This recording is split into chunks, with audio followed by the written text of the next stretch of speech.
കൊടും ചൂടിൽ കിഴക്കൻ മലയോര പട്ടണ പ്രദേശങ്ങളിലെ ജനജീവിതം കടുത്ത പ്രതിസന്ധിയിലായിരിക്കുകയാണ്. വീടിനോ കടകൾക്കോ വാഹനങ്ങൾക്കോ ഉള്ളിൽ നിന്ന് പുറത്തേക്കിറങ്ങിയാൽ ശരീരം പൊള്ളി നീറുന്ന വിധത്തിലാണ് പകൽ ചൂടിൽ ജനം ദുരിതപ്പെടുന്നത്.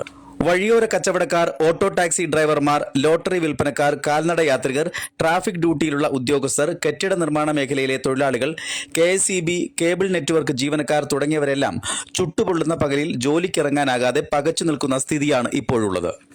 പാലക്കാട് തിങ്കളാഴ്ച 40 ഡിഗ്രി സെൽഷ്യസും പുനലൂരിൽ 39.5 ഡിഗ്രി സെൽഷ്യസുമായിരുന്നു പകൽ താപനില രേഖപ്പെടുത്തിയത്.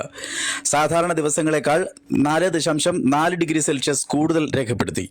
ചൊവ്വാഴ്ച 39 ഡിഗ്രി സെൽഷ്യസ് ആയിരുന്നു പകൽ താപനില. തിങ്കളാഴ്ച രാത്രി കിഴക്കൻ മേഖലയിൽ കുറച്ചു സ്ഥലങ്ങളിൽ ഇടിമിന്നലോടെ അതിശക്തമായ വേനൽ മഴ ലഭിച്ചു. എങ്കിലും മഴ മാറിയതോടെ രാത്രികാല ഉഷ്ണം 10 മടങ്ങ് വർദ്ധിക്കുകയും ചെയ്തു. ഇടിമിന്നൽ കാരണം ഒട്ടേറെ സ്ഥലങ്ങളിൽ വൈദ്യുത തകരാറുമുണ്ടായി. ചൂട് ോടെ വരൾച്ച അതിരൂക്ഷമായ സ്ഥിതിയിലേക്ക് നീങ്ങുകയാണ്. കുടിവെള്ള കിണറുകൾ മിക്കതും വറ്റി വരണ്ടു കഴിഞ്ഞു. ജനങ്ങൾ വെള്ളത്തിനു വേണ്ടി പരക്കം പായുകയാണ്. കനത്ത ചൂട് തുടരുന്ന സാഹചര്യത്തിൽ സംസ്ഥാനത്ത് ഇടുക്കി, വയനാട് ഒഴികെയുള്ള 12 ജില്ലകളിൽ ചൊവ്വാഴ്ച യെല്ലോ അലർട്ടായിരുന്നു പ്രഖ്യാപിച്ചത്. ആലപ്പുഴ, പത്തനംതിട്ട, കോട്ടയം, എറണാകുളം, തൃശൂർ, മലപ്പുറം, കോഴിക്കോട്, കണ്ണൂർ, കാസർഗോഡ് ജില്ലകളിൽ തിങ്കളാഴ്ച 37 ഡിഗ്രി സെൽഷ്യസ് വരെയും തിരുവനന്തപുരം ജില്ലയിൽ 36 ഡിഗ്രി സെൽഷ്യസ് വരെയുമായിരുന്നു താപനില രേഖപ്പെടുത്തിയത്. സാധാരണയേക്കാൾ 2 മുതൽ 4 ഡിഗ്രി സെൽഷ്യസ് വരെ ജില്ലകളിൽ വിവിധ പ്രദേശങ്ങളിൽ ചൂട് കൂടുതൽ രേഖപ്പെടുത്തി. ഉയർന്ന താപനിലയും ഈർപ്പമുള്ള വായുവും കാരണം മലയോര മേഖലയിലൊഴികെ ചൂടും അസ്വസ്ഥതയുമുള്ള കാലാവസ്ഥ തുടരുമെന്നാണ് കാലാവസ്ഥാ അധികൃതർ നൽകുന്ന സൂചന. സംസ്ഥാനത്ത് വിവിധയിടങ്ങളിൽ അൾട്രാ വയലറ്റ് വികിരണത്തിന്റെ തോതും അപകടകരമായ രീതിയിൽ ഉയർന്നിട്ടുണ്ട്. മൂന്നാർ, പത്തനംതിട്ട, കോന്നി എന്നിവിടങ്ങളിൽ അൾട്രാ വയലറ്റ് സൂചിക 8 രേഖപ്പെടുത്തിയിട്ടുള്ളത്. ഇതേ തുടർന്ന് ഇവിടങ്ങളിൽ ഓറഞ്ച് അലർട്ട് പ്രഖ്യാപിച്ചിട്ടുണ്ട്.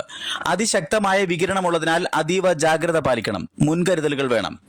മഞ്ഞ അലർട്ട് 6 മുതൽ 7 വരെയുള്ള സൂചിക കൊട്ടാരക്കര, ചെങ്ങന്നൂർ, ചങ്ങനാശ്ശേരി, കളമശ്ശേരി, ഒല്ലൂർ, തൃത്താല, പൊന്നാനി, ബേപ്പൂർ, മാനന്തവാടി. ജാഗ്രത പാലിക്കേണ്ട മറ്റിടങ്ങൾ ധർമ്മടം, ഉദുമ സൂചിക 5, വിളപ്പിൽശാല സൂചിക 4. തുടർച്ചയായി ഉയർന്ന അളവിൽ അൾട്രാവയലറ്റ് വികിരണം ഏൽക്കുന്നത് സൂര്യതാപത്തിനും ചർമ്മരോഗത്തിനും കാരണമാകും. പുറത്തിറങ്ങുന്നവർ കുടയോ തൊപ്പിയോ ഉപയോഗിക്കാനും ധാരാളം വെള്ളം കുടിക്കാനും ശ്രദ്ധിക്കണം. ഉഷ്ണമേഖലാ പ്രദേശങ്ങളിലും ഉയർന്ന പ്രദേശങ്ങളിലും അൾട്രാ വയലറ്റ് വികിരണത്തിന്റെ തോത് ഇനിയും കൂടാൻ സാധ്യതയുണ്ട് എന്നാണ് കാലാവസ്ഥാ നിരീക്ഷണ കേന്ദ്രം നൽകുന്ന സൂചന. വേനൽ മഴയ്ക്കൊപ്പം ഇടിമിന്നലും മണിക്കൂറിൽ 40 മുതൽ 50 കിലോമീറ്റർ വേഗത്തിൽ കാറ്റിനും സാധ്യതയുള്ളതിനാൽ മുൻകരുതൽ സ്വീകരിക്കണമെന്ന് അധികൃതർ അറിയിക്കുന്നു. Fox TV news bureau, Punalur.